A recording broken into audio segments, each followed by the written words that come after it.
We'll go ahead and get started. Thank you, Mr. Richmond, our ranking member. And we have today with us Congresswoman Herrera Butler from Washington, who is with us on our subcommittee. This subcommittee today is on health and technology.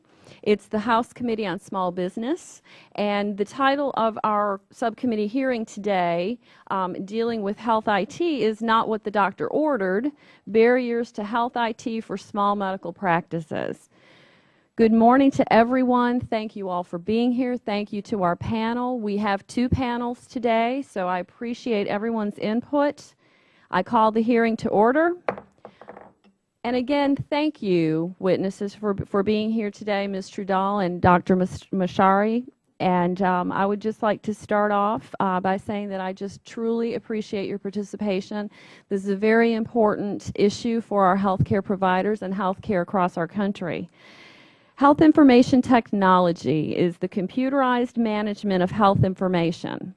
It has the potential to improve healthcare delivery, decrease medical errors, increase clinical and administrative efficiency, and reduce paperwork.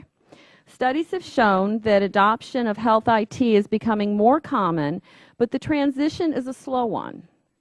In 2010, the Centers of Disease Control and Prevention found that only 25% of office-based physicians had fully functional electronic health records, or EHR. And 10% had a basic EHR system. Studies have shown that there is a digital divide on health IT between large and small medical practices. A study of Eastern North Carolina confirmed that the existence of the digital divide and found that the smaller medical practices is the less likely to be using the EHR. As a registered nurse and a wife of a surgeon who has health IT, I understand that a modern, efficiency, and well-equipped office is critical to the practice of medicine.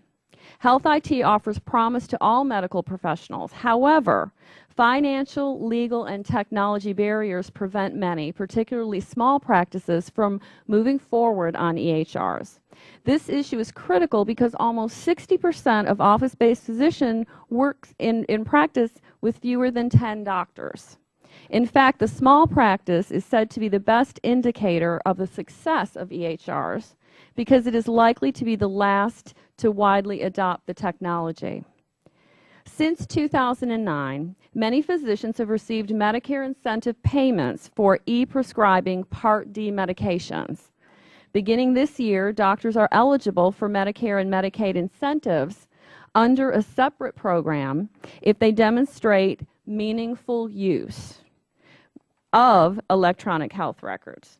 I am particularly concerned that physicians may not be aware that they must report e-prescribing activity this year to avoid e-prescribing penalties that will begin next year. There are other challenges too. As more personal information is available electronically, patients must feel confident that their medical information is secure and their privacy is protected. Any physicians need to be physicians need to be assured that the information that they transfer is not changed or misused. We look forward to hearing from today's witnesses about how these barriers can be addressed. I now yield to our ranking member, Richmond, for his opening statement.